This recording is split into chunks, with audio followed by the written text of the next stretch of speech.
স্বাগত জানাচ্ছি TVN24 এর নিয়মিত আয়োজন দ্য ভিউজ অনুষ্ঠানে। দর্শক, একটি সংকটময় পরিস্থিতি চলছে। ট্রাম্পের ম্যাস ডিপোর্টেশন কিংবা গণবিতরণ কর্মসূচি যাই বলি না কেন, আমাদের কমিউনিটির মধ্যে আতঙ্ক ছড়িয়েছে। আইসের অভিযান চলছে এবং প্রায়ই আমরা খবর পাচ্ছি কাউকে না কাউকে আটক করার। সবকিছু মিলিয়ে কমিউনিটির মধ্যে যে ভীতিকর পরিস্থিতি সৃষ্টি হয়েছে, যে অস্বস্তিকর পরিস্থিতি সৃষ্টি হয়েছে, সেটি নিয়েই আলোচনা করতে এবং আইনি পরামর্শ দিতে আমাদের বিশেষ এই আয়োজন। আমরা চেষ্টা করি আপনাদের পাশে থাকার, আপনাদের প্রয়োজনীয় তথ্য যেন আমরা আপনাদের কাছে পৌঁছে দিতে পারি। আইসের কেন্দ্রে যেখানে 41,500টি বেড রয়েছে, সেখানে কিন্তু আসলে বলতে পারেন এরই মধ্যে ধারণ ক্ষমতার অতিরিক্ত অবৈধ অভিবাসীকে গ্রেপ্তার করা হয়েছে এবং গত কয়েকদিনেই নিউ ইয়র্কে 100 জনের ওপরে গ্রেপ্তার করা হয়েছে। আইসের তালিকায় এর মধ্যে 4,500 বাংলাদেশির নাম রয়েছে এবং এর বাইরেও প্রতিদিন গড়ে প্রায় 16 জনের নাম যুক্ত হচ্ছে। বাংলাদেশি কমিউনিটির কথা বলছি।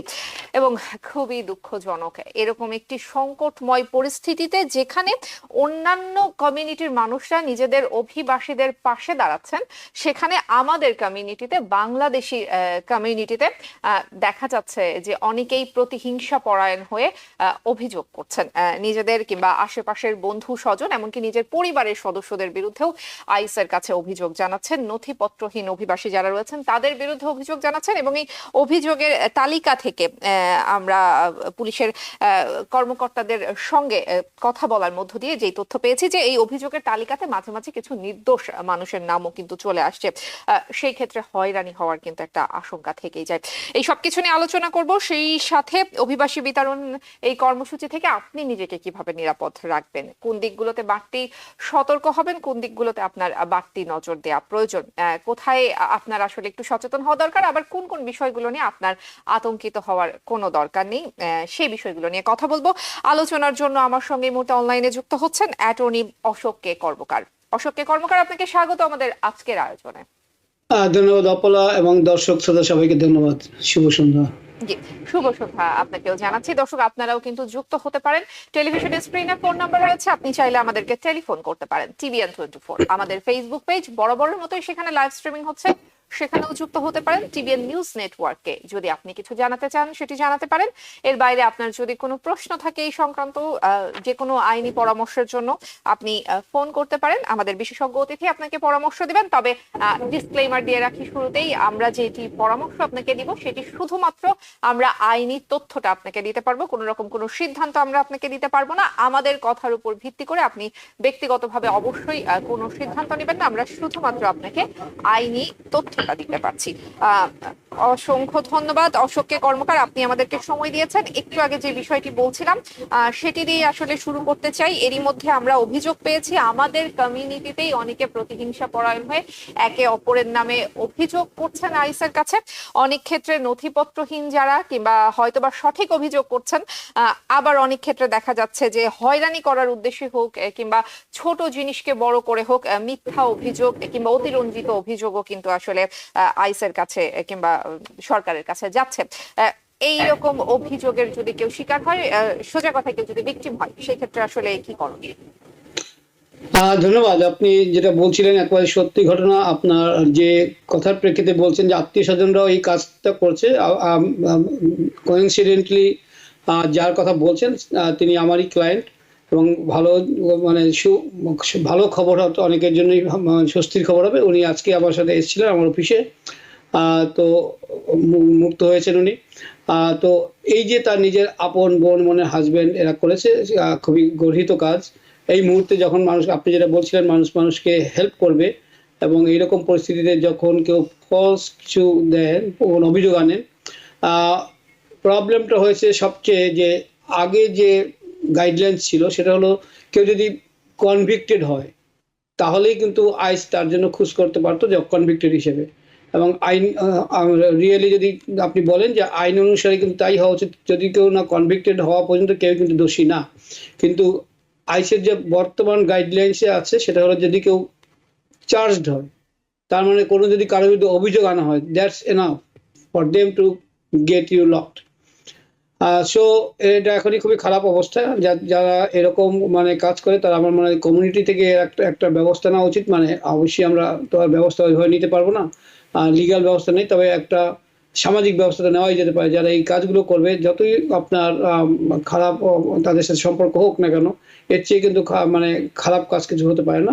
সুতরাং we should be very vigilant এবং অবশ্যই যদি ফলস যদি কোনো কিছু কেউ বলে তার থেকে কিন্তু বেরোবার পথ আছে। আমার ক্লায়েন্ট যেটি চলে যাচ্ছেন আজকে, কারণ হলো যে আপনার অবশ্যই একজন ক্রিমিনাল ডিফেন্স লয়ার সাথে সাথে আপনাকে যোগাযোগ করতে হবে। আমরা যারা ইমিগ্রেশনের করি প্রায় সময় আমরা ক্রিমিনাল ডিফেন্সটা করি না। সুতরাং ক্রিমিনাল ডিফেন্স লয়ার যারা কিনা expert on it, you should hire them right away because it is very important. কারণ হলো আপনার ইমিগ্রেশনের সুবিধা পাওয়া যাবে যখনই আপনি এদেশে থাকতে পারবেন। কাজেই যদি কোনো কারণে আপনার ক্রিমিনাল কোনো অভিযোগ থাকে সেটাকে খুব দ্রুত আপনাকে ব্যবস্থা নেওয়া উচিত এবং সেক্ষেত্রে অবশ্যই আপনি আপনার ইমিগ্রেশন অ্যাটর্নিকেও কল করবেন। কারণ হলো we should work together with the criminal defence attorney. কারণ হলো অনেক সময় দেখা যায় যারা ক্রিমিনাল ডিফেন্স অ্যাটর্নি থাকেন তাদের ইমিগ্রেশন ব্যাপারে তাদের অনেকটাই জানার দরকার থাকে। We can be of some use. Usually we work together যাতে কিনা আপনার সেই সমস্যার সময় আপনার কাজে লাগতে পারি। ধন্যবাদ আপনাকে। এর বাইরেও আরো অনেক খবর আছে। খবরগুলো ভালো খবর নেই, একটা পর একটা খারাপ খবরই। তবে সেই খারাপ খবরগুলো যেটা আমরা দিতে চাই সেটার অর্থ এই যে যাতে আপনারা একটু করে হলেও সাবধানতা অবলম্বন করতে পারেন এবং করা সম্ভব। আমি কি বলবো নাকি আপনি কোনো প্রশ্ন করবেন? জি, আমি প্রশ্ন করব এবং আমি শুনবো নিশ্চয়ই আপনার কাছ থেকে সেই খবরগুলো শুনবো, কিন্তু একটু এটার সাথে একটু যুক্ত করবেন কিনা অশোক কর্মকার, যিনি অভিযোগ দিচ্ছেন তিনি যদি মিথ্যা অভিযোগ দেন এবং এটা যদি পরবর্তীতে প্রমাণ হয় তাহলে তার বিরুদ্ধে কি কোনো ব্যবস্থা নেওয়া হবে না, কিংবা তার কি এটার জন্য পানিশমেন্ট হবে না? অবশ্যই আপনার ম্যালিশিয়াস প্রসিকিউশন তো আছে, সেগুলোর বাইরেও আপনাকে হয়রানি করার জন্য সিভিল সুটও করতে পারেন। কিন্তু as I said it takes time. আপনাকে প্রথমত এই যে ক্রিমিনাল যে আপনার বিরুদ্ধে অভিযোগ আসলো সেটা থেকে আপনাকে প্রথম বেরিয়ে আসতে হবে, নির্দোষ প্রমাণিত হতে হবে। Only then you can say that it was false. Before that you can't say false. So it takes time. So up to that time আপনাকে অবশ্যই সার্ভাইভ করতে হবে। সার্ভাইভ মানে হলো এই দেশে থাকতে হবে যাতে ডিপোর্টেড না হয়ে যান। সুতরাং এই জন্য আমাদের প্রথম কাজ হলো প্রিভেনশন, যে আপনি নিজেকে বাঁচাবেন, সেভ করবেন এবং দেন যিনি এই মিথ্যা ভাবে অভিযোগ করলেন, আপনাকে হয়রানি করলেন, তারপরে মানসিক থেকে শুরু করে আর্থিক যে ক্ষতি আপনার হলো, অবভিয়াসলি আই বিলিভ এবং অবশ্যই আইনে সেই প্রভিশন আছে যে সেখানে আপনি তার বিরুদ্ধে অভিযোগ করতে পারেন এবং মানে সিভিল সুট করে আপনি ফিনান্সিয়ালি তাকে করতে পারেন এবং কোনো ক্ষেত্রে আপনি ক্রিমিনালি তাকে প্রসিকিউট করার স্কোপ আছে। বাট এই দেশে তো আপনি ক্রিমিনাল কেস নিজে করতে পারেন, then you have to go to the law enforcement and you have to make your case that it was false case to harass you. But অনেক সময় হয়তো ক্রিমিনালি যদি এনফোর্স করা নাও যায়, অ্যাটলিস্ট সিভিল কোর্টের মাধ্যমে আপনি তার কম্পেনসেশন আদায় করতে পারেন। এটা সম্ভব। জি, কিন্তু অনেক দীর্ঘমেয়াদী আইনি প্রক্রিয়া এবং এর মাঝে আসলে অনেক হয়রানি হবে। আসলে খুবই দুঃখজনক, আমাদের কমিউনিটির ভেতরেই আসলে আমাদের কমিউনিটির মানুষ দ্বারা এই ধরনের হয়রানির ঘটনা এবং প্রতিনিয়ত আমরা এই ধরনের অভিযোগ পাচ্ছি। আমি কিছু টেলিফোন নিয়ে আসি, অনেকেই আছেন আমাদের সঙ্গে, টেলিফোনও আছেন, সোশ্যাল মিডিয়াতেও আছেন, চেষ্টা করবো সকল প্রশ্নের উত্তর দেবার। প্রথমে টেলিফোন কে আছেন সাথে, নাম বলে প্রশ্ন করুন। হ্যালো, আসসালামু আলাইকুম এবং দাদা আমি মাহবুব বলছিলাম। আমি এবং আমার ওয়াইফ লাস্ট অক্টোবরে কানাডা থেকে বর্ডার ক্রস করে আমেরিকায় আসি। আইসে এখানে অ্যাসাইলাম ক্লেম করি এবং যা আমাদেরকে 60 দিনের ভিতরে আমাদের সব evidence, statement, documents everything submit করার জন্য বলছিলেন। আমরা অলরেডি সাবমিট করে দিচ্ছি। আমার ফাইনাল হিয়ারিং হইল গিয়ে 2026-এর নভেম্বরে। আমার কোয়েশ্চন দাদা তিনটা। একটা হইল গিয়ে আর ইন দ্য টার্গেট অফ আইস একটা। নাম্বার 2 হইল গিয়ে আমি বর্ডার ক্রসের সময় আমাকে যে জিজ্ঞেস করছিল যে ডু ইউ হ্যাভ পাসপোর্ট, আমি বলছি নো পাসপোর্ট। বাট এখানে আসার পরে আমি কানাডা থেকে মানে আমার পাসপোর্টটা নিয়ে আসছি মানে ইউএসএ তে। এখন আমার পাসপোর্টটা কি জমা দিতে হবে না আমার পাসপোর্টটা আমি ইউজ করতে পারবো? আর এই দুটা কোয়েশ্চন। আর জি এই দুইটাই। জি ওকে, ধন্যবাদ। আপনার আমি আপনার কনসার্নও বুঝছি এবং প্রশ্নটাই খুবই গুরুত্বপূর্ণ অনেকের জন্য। টার্গেট অফ আইস, আসলে আইসের টার্গেটে যাদের আমরা আগেই বলেছি একটা প্রায়োরিটি লিস্ট থাকে, তাদের মধ্যে আপনি পড়ার কোনো কারণ নেই। কারণ হলো আপনার একটা কেস চলমান আছে, পেন্ডিং আছে in front of a court, so usually not, unless you get involved in any commit any crime. So তাছাড়া আপনাকে টার্গেট করার কোনো স্কোপ নেই, বা তাদের যে নিয়ম সেগুলো পড়েন না। পাসপোর্টের ব্যাপারে আপনি আমার ধারণা আপনি যা বলেছেন, যা আমি বুঝেছি, যে যখন আপনার হাতে পাসপোর্ট ছিল না তখন আপনি তখন তাই বলেছেন আপনার সাথে পাসপোর্ট নেই। কাজে it seems like that you did not lie. আর এখন যদি আপনার পাসপোর্ট থাকে, পাসপোর্ট ব্যবহার করতে পারেন কিনা আপনি বলছেন, পাসপোর্ট ব্যবহার করার ক্ষেত্রে অবশ্যই আপনার পাসপোর্ট ব্যবহার করতেই পারেন, কারণ বিভিন্ন আইডেন্টিফিকেশনের জন্য এটা দরকার আছে, এবং আপনি নিশ্চিত দেশের বাইরে যাওয়ার চেষ্টা করবেন বা যাবেন না। সুতরাং yes, it is your passport, you should keep it, এবং এটা আপনার আইডেন্টিফিকেশন, এটা হলো গুড আইডেন্টিফিকেশন ডকুমেন্ট। আর আপনি তো কানাডা থেকে এসেছেন, আপনি নিজেই বলেছেন, এবং আমার ধারণা এনটিএতেও সেটা আছে। সুতরাং আপনার কোনো এখানে কোনো ফলসুডের কোনো আমি এই মুহূর্তে কোনো কিছু দেখি না। আর আপনার উইশ ইউ বেস্ট লাক, আপনার সামনে ফাইনাল হিয়ারিং হবে। আপনাকে best of luck, thank you. জি, সোশ্যাল মিডিয়া থেকে একটু প্রশ্ন নেই। এমডি আব্দুর রকিব তিনি বলছেন তার অ্যাসাইলাম অ্যাপ্রুভ হয়েছে, এর মধ্যে গ্রিন কার্ডের জন্য তিনি অ্যাপ্লাই করেছেন। সেই ক্ষেত্রে দেশে যেহেতু তিনি যেতে পারছেন না, গ্রিন কার্ড পেলেও তিনি যেতে পারবেন না, বাংলাদেশ থেকে তিনি যদি বিয়ে করে কাউকে আনতে চান কি পদ্ধতিতে করতে পারেন? প্রথমত হলো আপনি হয়তো একটু সতর্ক বেশি, এবং আমার মনে হয় যে দ্যাট ইজ গুড। এই মুহূর্তে গ্রিন কার্ড পেয়ে অনেকেই যান কিন্তু দেশে, অসম্ভব না, এটা usually not a big problem, but এখনকার যে সময় আমি বলবো এটা খুব ভালো যে আপনি বেশি সাবধানী হবেন। তবে যেটা হলো আপনি দেশ থেকে যাকে বিয়ে করবেন তার মানে হলো যে দেশেই মধ্যেই বিয়ে করতে হবে তা না, আপনি যে কোনো থার্ড কান্ট্রি যেতে পারেন, আর যাকে বিয়ে করবেন তাকেও সেখানে নিয়ে আসতে পারেন। Then you can get married, যদি ওই দেশে আগে জেনে নেবেন। সেই দেশে অনেক দেশে আছে যেখানে বিদেশিদের বিয়ে ব্যাপারে তাদের রেস্ট্রিকশন আছে, কাজে আইনটাকে জেনে নেবেন যে সেখানে তারা যেমন বিয়ে করতে গেলে তাদেরকে সেই অনুমতি দেয় কিনা। অনেক দেশেই দেয়, অন্যদের দেশে নাও দিতে পারবে, রেস্ট্রিকশন থাকতে পারে, জাস্ট চেক ইট ফার্স্ট। কাজে আপনি যদি কোথাও গিয়ে বিয়ে করেন, ধরুন আমি বলছি যে আপনি থাইল্যান্ডে গিয়ে বিয়ে করলেন, if they allow you to get married there, they give you a legal document, that is fine. এটা কেউ প্রশ্ন করবে না কেন আপনি থাইল্যান্ড গিয়ে বিয়ে করলেন, অথবা কেন আপনি সিঙ্গাপুরে করলেন, কেন বাংলাদেশে করলেন না। তারপরে কি তিনি তাকে নিয়ে আসতে পারবেন এই দেশে? অবশ্যই পাবেন, কোনো সমস্যা নেই। জি, ধন্যবাদ। খালিদ ইয়াসিন বলছেন তার প্রশ্ন হচ্ছে তিনি অ্যাসাইলাম দাবি করা কোনো ব্যক্তি যদি এই মুহূর্তে একজন গ্রিন কার্ড ধারীকে বিয়ে করেন, তাহলে I-130 মাধ্যমে গ্রিন কার্ড পাওয়ার সম্ভাবনা কতটুকু, কিংবা এই ধরনের কেসের ভবিষ্যৎ আসলে কি হতে পারে? ধন্যবাদ। আমার মনে হয় যে এটা অনেকের জন্য এটা প্রশ্ন, আপনার প্রশ্নের মাধ্যমে অনেকেই হয়তো উপকৃত হবেন। প্রথমত হলো আপনি এদেশে বসে, প্রথমত হলো যখন আপনি পার্মানেন্ট রেসিডেন্টকে বিয়ে করবেন, তাৎক্ষণিকভাবে কিন্তু আপনি কোনো ওয়ার্ক পারমিটও পাচ্ছেন না, এবং এই দেশে স্ট্যাটাস অ্যাডজাস্ট করার সম্ভাবনা খুবই কম। আপনি যে অনেকগুলো কথা বলছেন তার মধ্যে অ্যাসাইলাম আপনার পেন্ডিং আছে, এখন এটা নির্ভর করে আপনি কিভাবে এখানে এসেছিলেন। অবশ্যই আমি চাই না আপনার সমস্ত মানে প্রশ্নের উত্তর আপনি এখনই দিন। যদি কিভাবে এসেছিলেন, যদি আপনি বৈধভাবে এসে থাকেন ভিসা সহ, তাহলে আপনি পরবর্তীতে যদি আপনি এই মুহূর্তে আপনি স্ট্যাটাসে থেকে থাকেন, আপনার স্ট্যাটাস থেকে থাকে, তাহলে আপনি এখনই গ্রিন কার্ডের জন্য অ্যাপ্লাই করতে পারেন। কিন্তু মোস্ট লাইকলি আপনার স্ট্যাটাস এক্সপায়ার করেছে যদি আপনি বৈধভাবে এসে থাকেন। যদি আপনি বৈধভাবে না এসে থাকেন, বর্ডার দিয়ে এসে থাকেন, তাহলে আপনি এদেশে অ্যাডজাস্ট করতে পারবেন না, even when she become citizen. So তখন হয়তো আপনার দেশের বাইরে যাওয়া লাগবে, যদি না আপনি অ্যারাইভিং এলিয়েন হন। অনেকগুলো ইফস অ্যান্ড বার্ডস আছে। সুতরাং বেটার হবে আপনি যদি এরকম বিয়ে করেন বা বিয়ে করার মানে আপনার সম্ভাবনা সৃষ্টি হয়, better talk to your lawyer আর এনি লয়ার, যেটা আপনার কাস্টমাইজ মানে সিদ্ধান্ত নেওয়া। কারণ আমি অনেকগুলো কথা বললাম, এটা থাকলে এটা, ওটা থাকলে ওটা, তারপরে এই কতগুলো মিটানো গেলে আপনি হয়তো আবার কনফিউজ হবেন যে আপনার জন্য প্রযোজ্য কিনা। কাজে এটা ইয়েস, আপনি যদি অ্যাসাইলাম আপনার পেন্ডিং থাকা অবস্থায় আপনি গ্রিন কার্ড কাউকে বিয়ে করলে আপনি তাও আপনি অ্যাডজাস্ট করতে পারেন, যদি আপনার সেই সময়ে আপনার স্ট্যাটাস আপনার still you are in status.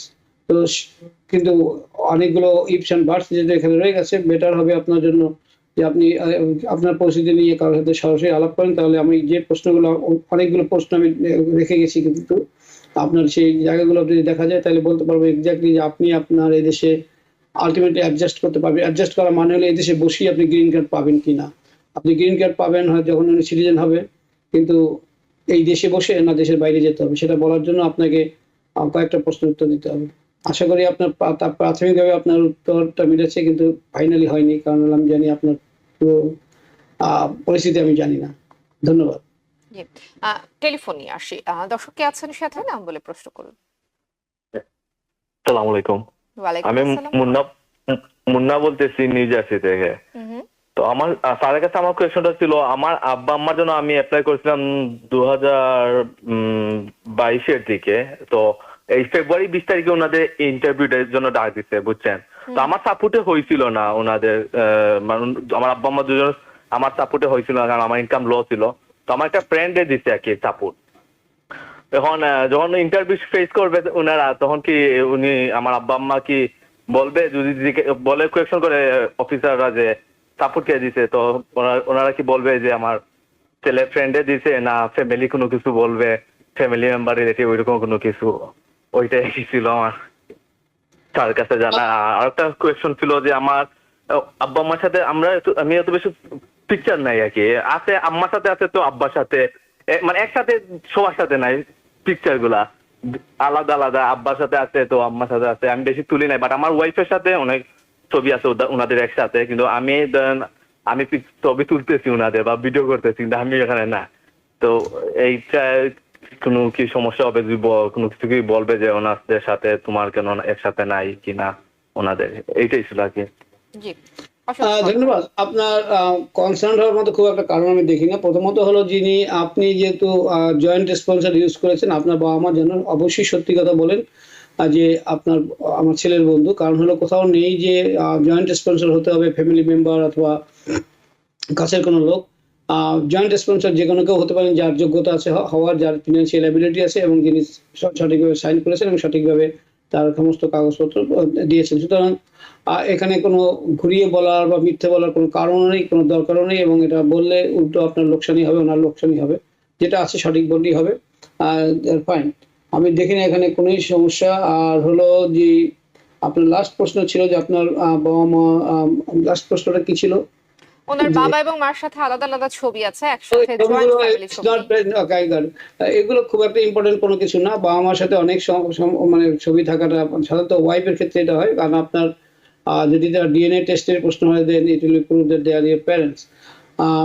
বাবা মার ক্ষেত্রে ওয়াইফের মতো নেই, কারণ ওয়াইফ পরিবার, এখানে তো আপনার ডিএনএ টেস্ট করে পাওয়া যায় না। সুতরাং এখানে আপনাকে বিভিন্নভাবে প্রমাণ করতে হয় যে আপনি রিয়েলি স্পাউস, জেনুইন ম্যারেজ। সেজন্য অনেক রকম অনেক কিছুই, অথবা ভাই বোনের ক্ষেত্রেও কিছুটা হয়। কারণ ভাই বোনের ক্ষেত্রে ডিএনএ না দিলে আপনাকে দেখাতে হয় যে আপনি কিভাবে মানে আসলে রিলেটেড কিনা, আপনি কন্ট্যাক্টে আছেন কিনা। বাবা মার সাথে খুব একটা এরকম আমি দেখি না কোনো কারণ আছে। তবু আপনি যেগুলো বললেন যে ভিডিও আছে বা মানে আপনার যোগাযোগ আছে, আপনি টেলিফোন করছেন, it should be more than enough আসলে। I don't see anything to be concerned about right now. ধন্যবাদ। আমার মনে হয় দর্শকের স্পষ্ট হয়েছেন প্রশ্নের উত্তরে। আরো একটি টেলিফোন নিব। দর্শক কে আছেন সাথে? জি, আসসালামু আলাইকুম। ওয়ালাইকুম আসসালাম। জি, আমি হোসেন বলছিলাম ব্রঞ্জ থেকে। জি, তো আমার কোশ্চেনটা হচ্ছে, আমার ছেলে ও বাংলাদেশে বর্তমানে আছে, ওর I-130 অ্যাপ্রুভ হওয়ার পরে আমি I-24 এটা অ্যাপ্লাই করি, 1 বছর হয়েছে। তো ফিটি সব নিয়ে গেছে, তারা রিসিভ করছে। এখন এই I-24 আমি গুগলে দেখলাম যে 3 থেকে 4 মাস সময় লাগে, স্টিল নাও 1 ইয়ার হয়ে গেছে। এখন এটা আমি কি করতে পারি? এখন ওয়েট করবো I-24? ওকে, প্রথমত হলো I-824 আপনি অ্যাপ্লাই করার পরে যে সময় হয়ে গেছে, তারপর আপনি ইনকোয়ারি অবশ্যই করবেন। আর আপনি এনভিসি কে লিখবেন, কারণ হলো পরবর্তীতে এনভিসি বলবে যে আমাদের কাছে এসেছিল, যদিও এনভিসিতে যায়নি, 824 করেছেন। আমি বুঝতেই পেরেছি যে আপনি আপনার অ্যাপ্রুভালের পরে USCIS they are suppose to send it to the NVC. Somehow হয়তো এনবিসি এটাকে পায়নি, অথবা এনবিসি এটাকে ডকেট করেনি, তাদের যে এনলিস্টেড করেনি। তো সেখানে আপনার আমি বলবো যে ইট ইজ বেটার যে আপনি একদিকে ইনকোয়ারি করবেন 824 নিয়ে, আর অন্যদিকে আপনি এনবিসিকেও যোগাযোগ করবেন যে আপনার কেসটা নিয়ে, অ্যাটলিস্ট এনবিসি যেন কোনো সময় টার্ন অ্যারাউন্ড করে বলতে না পারে যে তুমি 1 বছর ধরে কোনো যোগাযোগ করোনি, সুতরাং এটা বাতিল করে দিলাম। ধন্যবাদ। জি, আরো একটি টেলিফোন নিয়ে আসি। দর্শক কে আছেন সাথে? হ্যালো, জি। আমি আমার এক ভাইয়ের হয়ে কথা বলছি। ও গ্রিন কার্ডধারী। হুম। ওর ওয়াইফের জন্য 2021 অ্যাপ্লাই করেছিল। অ্যাপ্রুভ হয়ে এখন লাস্ট নভেম্বর 2024 পুলিশ ক্লিয়ারেন্স থেকে শুরু করে স্পন্সরশিপ, কোর্স স্পন্সরশিপ এভরিথিং দেওয়া হয়েছে, কিন্তু এখনো আমরা কোনো খোঁজ খবর পাচ্ছি না। এটা কি করে আমরা খবর পেতে পারি, প্লিজ একটু কি জানাবেন? জি, নিশ্চয়ই। Thank you. ধন্যবাদ। আপনার কেস যখন এটা অ্যাপ্রুভ হয়ে গেছে, এই মুহূর্তে কিন্তু 2022-এ যারা অ্যাপ্লিকেশন করেছিল তাদেরটা চলছে। কাজে 21-এ যদি হয়ে থাকে তাহলে অবশ্যই আপনার এটা ভিসা কারেন্ট হয়ে গেছে অনেকটা আগেই। তো কোন পর্যায়ে আছে আপনি যে যোগাযোগ, যেমন এনভিসিতে যোগাযোগ করতে পারেন, যে কেন যদি আপনারা ইনভয়েস নাম্বার না পেয়ে থাকেন, ইনভয়েস নাম্বার ধারণা করে পেয়েছেন, তো আপনাকে ইনকোয়ারি করতে হবে এনভিসির সাথে এবং এম্বাসির সাথে। যদি আপনাদের সব ঠিক হওয়ার পর যদি আপনাকে ইন্টারভিউ স্কেডিউল না করে, এই মুহূর্তে তাদের সাথে যোগাযোগ করতে হবে। ধন্যবাদ।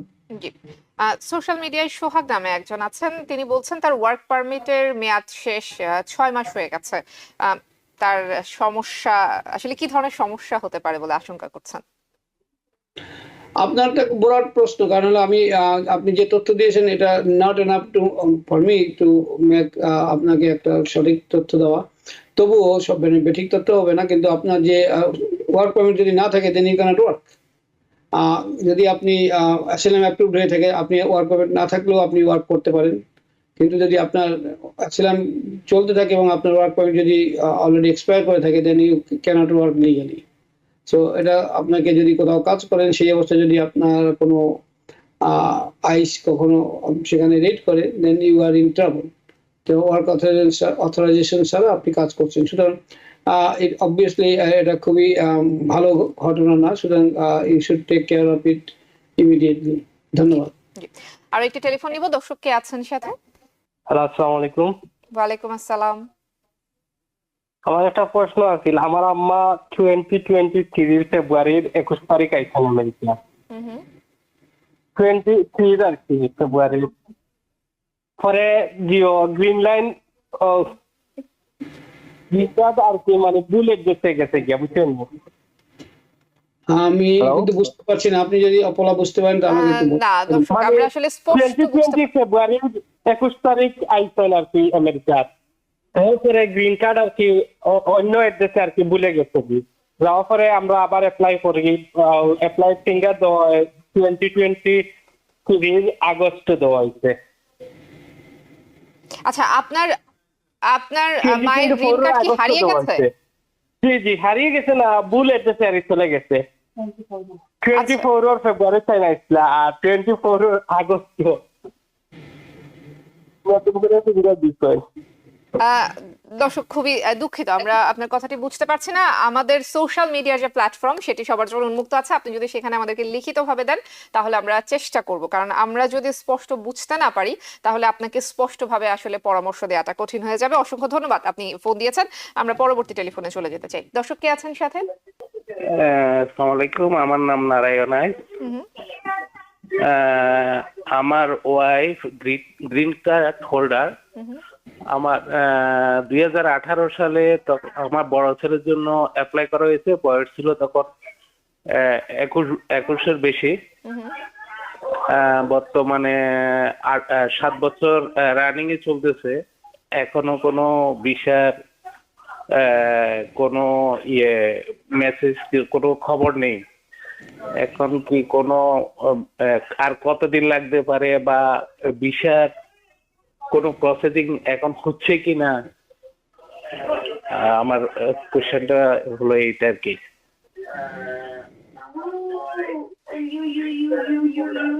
জি, অশোককে কর্মকার। আপনার অনেকদিন তো হয়ে গেছে মনে হচ্ছে। আপনার যে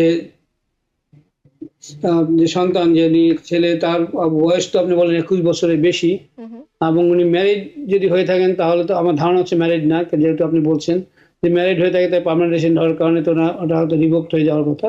কিন্তু যদি ম্যারিড না হয়ে থাকেন, আনম্যারিড চান্স যদি 21 বছরের বেশি হয়, তারা 22 সনে যারা করেছেন অ্যাপ্লিকেশন তাদেরটা এই মুহূর্তে কিন্তু, না 16 সনে, সরি 16 মানে 2016 যারা অ্যাপ্লিকেশন করেছেন তাদের ভিসা এই মুহূর্তে কারেন্ট আছে। কাজে আপনি যেটা বলছেন 7-8 বছর অনেকটাই কাছেই চলে এসছে। তো আমার মনে হয় যে আপনি একটু যোগাযোগ রাখুন এবং ভিসা সেন্টার থেকে, ন্যাশনাল ভিসা সেন্টার থেকে আপনি আপনার কেস নাম্বার এবং ইনভয়েস নাম্বার যদি না পেয়ে থাকেন, then you should contact them. ধন্যবাদ। জি, মোহাম্মদ সাজ্জাদ তিনি ফেসবুকে কমেন্ট করেছেন, যদি state ID work permit new ইয়র্কের হয় এবং কেউ যদি পেনসিলভেনিয়াতে স্টে করে এবং কাজ করে, তাহলে কি ধরনের সমস্যা হতে পারে? হ্যাঁ, ধন্যবাদ। আমার মনে হয় এই প্রবলেমটা একটু ওয়াইড স্প্রেড। অনেকেই মনে করেন আমি এক জায়গায় থাকবো, আর এক জায়গায় যদি মানে কেস থাকে তাহলে কোনো সমস্যা হবে না, কিন্তু এটা আদৌ একটু সমস্যা হলো। লটা আমি বলি, সেটা হলো যেখানে আপনি থাকবেন সেই জায়গাটা যে জুরিসডিকশনের মধ্যে আপনার কেসটা চলবে। কাজে আপনি যদি বলেন যে আমি নিউ ইয়র্কে অ্যাড্রেসে আছি কিন্তু আপনি নিউ ইয়র্ক না থেকে পেনসিলভেনিয়া থাকছেন, তাহলে আপনি প্রায় এটা আসলে আপনি সঠিক মানে প্রথম ভঙ্গ করছেন ইমিগ্রেশনের রুল, যেটা আপনাকে যখনই আপনি অ্যাড্রেস চেঞ্জ করবেন within 5 days you have to let the authority know that you change your address. তো আপনি সেটা জানাননি। সেটা একটা। আরেকটা হলো যখন আপনি এই যে ভুল তথ্য দিলেন, এটা ভুল তথ্য দেওয়ার অবশ্যই, যে আপনি সঠিক তথ্য দিলেন না, এর ফলে কিন্তু আপনাকে যদি মানে কোনো ডিটেক্ট করা যায় তাহলে কিন্তু আপনার জন্য খুবই সমস্যা হবে। তখন এটাই বলা হবে যে আপনি এখানে বসে যদি ভুল তথ্য দিতে পারেন, why should we believe you that you told us all the truth about Bangladesh, what happen to you in Bangladesh. So এটা একটা মানে যাকে বলি আমরা আপনার এটা একটা সিদ্ধান্ত নেওয়ার ক্ষেত্রে ভিন্ন একটা সিদ্ধান্ত, আপনার বিপক্ষে সিদ্ধান্ত যায়, সেটা খুবই সাবধান থাকা উচিত। কারণ হলো এরকম অনেক ক্লায়েন্ট আমার আছে যারা কিনা অনেক সময় তারা এই আমাদের যে উপদেশটা সঠিক, ইনস্ট্রাকশনটা সঠিকভাবে মানেননি। তারা হয়তো ভিন্ন জায়গায় গেছেন এবং তারা পরবর্তীতে যখন আমরা যখন দেখলাম যে উনি অন্য জায়গায় ছিলেন, এবং বিশেষ করে কোর্ট যখন এটা ডিটেক্ট করেছে, আপনি জানেন যে কোর্ট অথবা ডিএইচএস তারা কিন্তু চাইলেই বের করতে পারে যে এক্স্যাক্টলি আপনি কোথায় আছেন। পার্টিকুলারলি আপনি যখন ওয়ার্ক পারমিট পাচ্ছেন, ওয়ার্ক পারমিট পেয়ে যখন আপনি কোনো কাজ করছেন, তখন কিন্তু এটা ডিটেক্ট করতে কোনো সময় লাগে না। এমনও হয়েছে যে ডিএইচএস এসে তাদেরকে বলছে যে তোমার গাড়ি নাম্বার এত কিনা, এটা কি ক্যামরি, টয়োটা ক্যামরি তুমি কিনেছিলে এত সনে, দে হ্যাভ এভরিথিং। আপনারা যদি চান নিজেরাই তো করতে পারেন। people.com এ সার্চ দিলে তো অনেক সময় পাওয়া যেতে পারে পিপল কোথা কি আছে। এবং গভর্নমেন্ট তো আরো বেশি যোগ্যতা আছে, তাদের বেশি অনেক বেশি রিচ আছে, যে কোনো মাধ্যম ব্যবহার করে লোকেট করা যায় আপনি আসলে কোথায় থাকেন। সুতরাং the best answer and solution to this is stay where you are supposed to stay. আপনি নিউ ইয়র্কে আপনার কেস থেকে থাকে এবং নিউ ইয়র্কে আপনি থাকতে চান, তাহলে আপনার কেসে আপনার উচিত নিউ ইয়র্কেই থাকা। This time is no good. তো অনেক ছোটখাটো আপনার ভুলের জন্য কিন্তু আপনার বড় বিপদ ঘটতে পারে। এটা আমি প্যানিক হওয়ার জন্য বলছি না, বাট আপনার be cautious, that is the thing I am talking about. ধন্যবাদ। জি, আরো অনেক দর্শক আমাদের সঙ্গে রয়েছেন, সোশ্যাল মিডিয়ায় রয়েছেন, টেলিফোনে রয়েছেন। আমরা চেষ্টা করবো সবার প্রশ্নের উত্তর দেবার, তবে একটি বিরতির সময় হয়ে গেছে। অশোক কে কর্মকার সঙ্গেই থাকবেন। দর্শক আপনারাও সঙ্গেই থাকুন, নিচ্ছি ছোট্ট একটি বিরতি। বিরতির পর আবারও স্বাগত জানাচ্ছি দ্য ভিউজ অনুষ্ঠানে। আমরা অভিবাসী বিতাড়নে নিজেকে কিভাবে নিরাপদ রাখবেন এই বিষয় নিয়ে কথা বলছি। আমাদের সঙ্গে রয়েছেন অশোক কে কর্মকার অ্যাটর্নি। দর্শক টেলিভিশনের স্ক্রিনে ফোন নাম্বার রয়েছে, ফেসবুকে লাইভ স্ট্রিমিং হচ্ছে, আপনারাও যুক্ত হতে পারেন, যে কোনো আইনি তথ্যের প্রশ্ন আপনারা করতে পারেন। আমরা আবারও আলোচনায় ফিরতে চাই। দর্শকরা টেলিফোনে যুক্ত আছেন, অনেকে টেলিফোন দিয়েই শুরু করি। দর্শক কে আছেন সাথে? হ্যালো। জি, হ্যালো, আসসালামু আলাইকুম। ওয়ালাইকুম আসসালাম। জি, আমার নাম মোহাম্মদ ফরহাদ। আমি 2022-এ আসছি বর্ডার ক্রস করে। তো আমি দাদার সাথে কথা বলতে, আমাদের এখন তো মামলাটা অনলাইনে আসেনি, আর আমার তো ওয়ার্ক পারমিট সোশ্যাল আসছে। এখন আমাদের করণীয় কি আসলে একটু আমাদেরকে জানাবেন। ওকে, ধন্যবাদ মিস্টার ফরহাদ, থ্যাংক ইউ। আপনার প্রশ্নটা আমার ধারণা যে অনেকের জন্যই কাজে লাগবে। যাদের কেসটা অনলাইনে আসে না, তার মানে দাঁড়াচ্ছে হলো যে আপনি কেসটা যখন আপনি ঢোকার পরে আপনাকে একটা এনটিএ দিয়েছে, এনটিএ মানে নোটিশ টু অ্যাপিয়ার। তার মানে দাঁড়াচ্ছে যে আপনার কেসটা আইস কোর্টে পাঠানোর জন্য রেখেছেন, কিন্তু কোনো কারণে আইস হয়তো সেটা পাঠায়নি, অথবা কোনো পাঠালেও ইমিগ্রেশন কোর্ট, যেটা আমরা ইউআইআর বলি, তারা আপনার কেসটা এখনো ওখানে এনলিস্ট করেনি, ডকেট করেনি যাকে বলি আমরা। তো ডকেট না করলে আপনি কেসটা দেখতে পাচ্ছেন না। তো এর ফলে আপনার যে 150 দিন গণনা বন্ধ হয়নি, যে কারণে আপনি ওয়ার্ক পারমিটও পেয়েছেন। এই মুহূর্তে আমরা যেটা করে থাকি, আমরা ইউজুয়ালি আইসকে বলি যে তোমরা এটা পাঠাও, এটা করে পাঠাও, উই মেক রিকোয়েস্ট। আমার মনে হয় আপনাকে তো আমরা করেছি। আর যদি এটা পাঠাতে দেরি হয়, আপনি অ্যাটলিস্ট ওয়ার্ক পারমিটগুলো আপনি পেয়ে যাচ্ছেন, সুতরাং সেদিক থেকে আপনার কোনো খারাপ অবস্থা নেই। এবং আপনার এই সময়টা ব্যবহার করবেন আপনি পুরোপুরি আপনার কেসটাকে রেডি করার জন্য। মনে রাখবেন যে যখন এই কেসটা আপনাকে অনলাইনে নিয়ে আসবে, যখন আপনার ডকেট করবে, তারপরে হয়তো আপনাকে অনেক সময় নাও দিতে পারে। এবং আপনি যদি বলেন যে আমি তো রেডি হইনি, তখন কোর্ট কিন্তু আপনাকে বলবে যে তুমি তো 2 বছর, তুমি 3 বছর ধরে ছিলে, তুমি হয় did not you obtain all your documents. তখন আপনি কিন্তু আপনার পক্ষে আর কোনো যুক্তি থাকবে না। আপনি বলেন হ্যাঁ আমি তো বুঝতে পারিনি। এরকম অবস্থায় যাদেরকে আমরা অনেক সময় ইনস্ট্রাকশন দিয়েছি, অনেকেই এটা বুঝতে পারে না, মনে করে আচ্ছা ডেট পড়লে তখন কাগজ আনবো। ডেট পড়ার পরে অবস্থা কি থাকবে, ডেট কতদিনের মধ্যে পড়বে, এবং আপনি যখন জানবেন তখন থেকে কতদিন আপনি পাবেন, সে কারণে কিন্তু এটা অনিশ্চয়তা থাকে। কিন্তু আপনি এখন যে নিশ্চিত সময়টা পাচ্ছেন, সেটাকে ব্যবহার করুন নিজের স্বার্থে এবং কেসটাকে রেডি করুন, কারণ এই টেক্স টাইম। তাড়াহুড়ো করে যখন দিবেন তখন আসলে ভুল বেরোবে, ভুল করতে পারে। সুতরাং utilize this time to prepare for your case. ধন্যবাদ।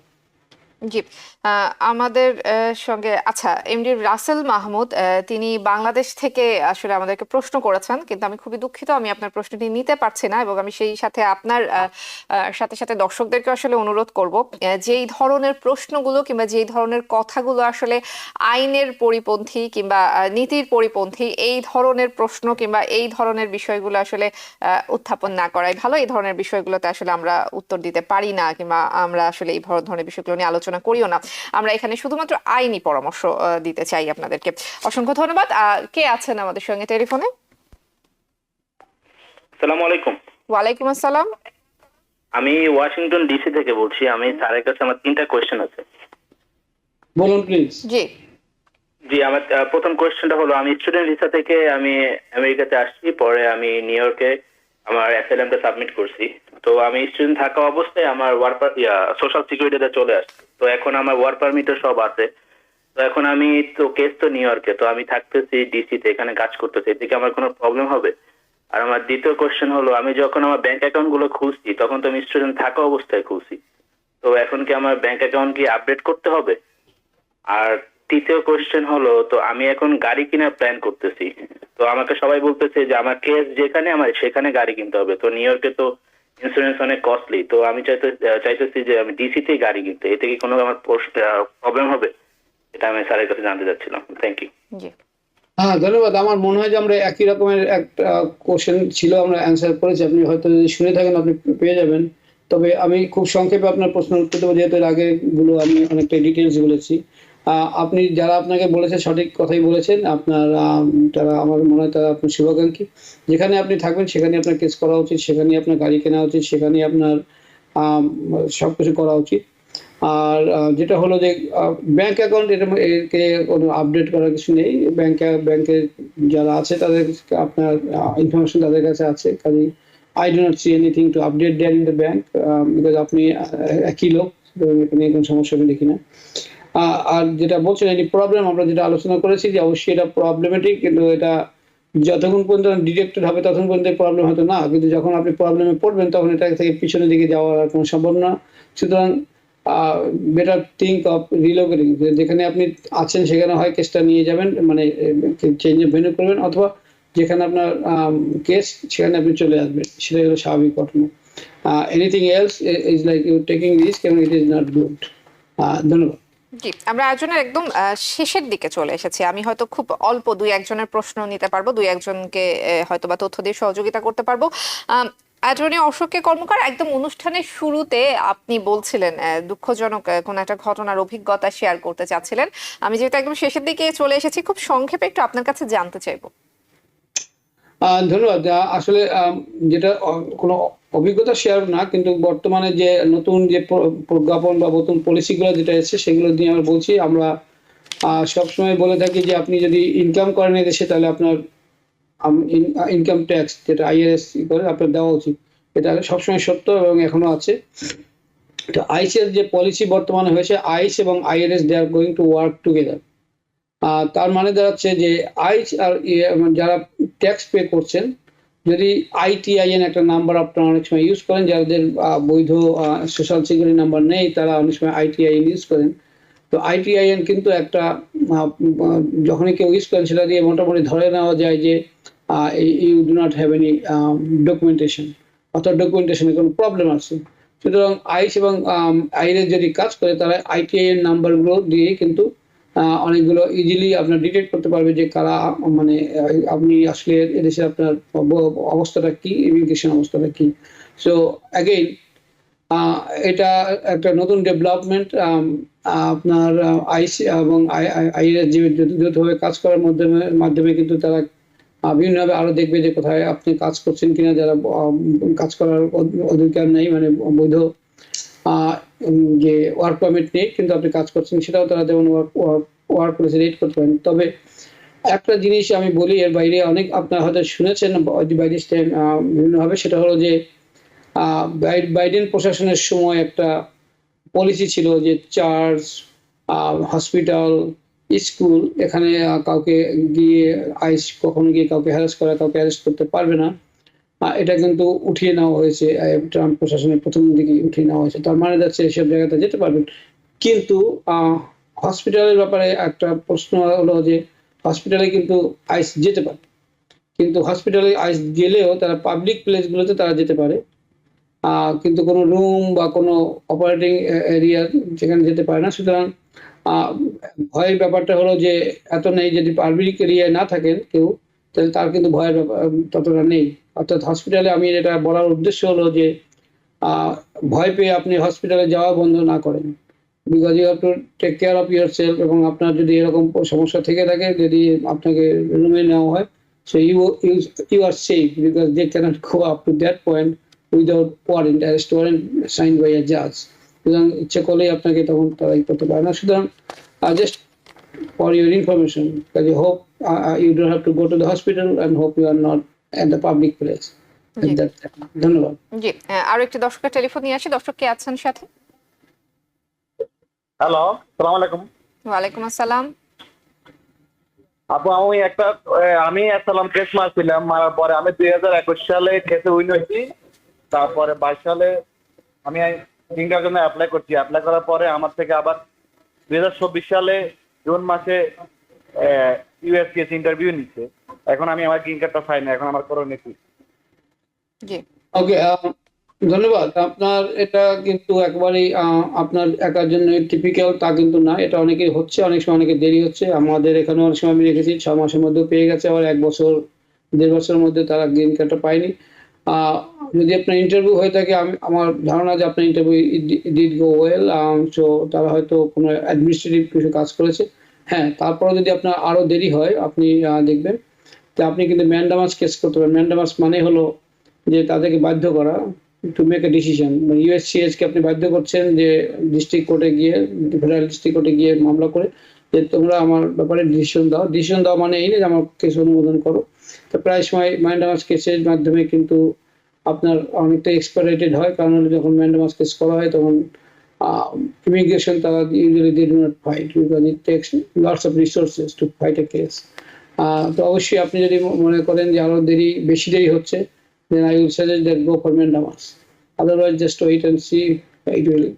যখন আপনার ইন্টারভিউ হয়ে গেছে, আমার ধারণা ইন্টারভিউ ভালো হয়েছে, everything will be good. Thank you. জি, আরো একটি টেলিফোন নিব। দর্শক কে আছেন? জি, আসসালামু আলাইকুম। ওয়ালাইকুম আসসালাম। শুনতে পাচ্ছেন? জি, আমি আসলে আপনাদের একজন নিয়মিত শ্রোতা। আমার প্রশ্ন হচ্ছে অ্যাটর্নি স্যারের কাছে, আমি আসলে অ্যাসাইলাম এখানে আছি, আমার ওয়ার্ক পারমিট সোশ্যাল সবে আছে। তো গত কয়েক মাস আগে, 8-9 মাস আগে আমার ওয়াইফ আমার বিরুদ্ধে পুলিশের কাছে কমপ্লেন করছে। আমার 2টা বাচ্চা আছে,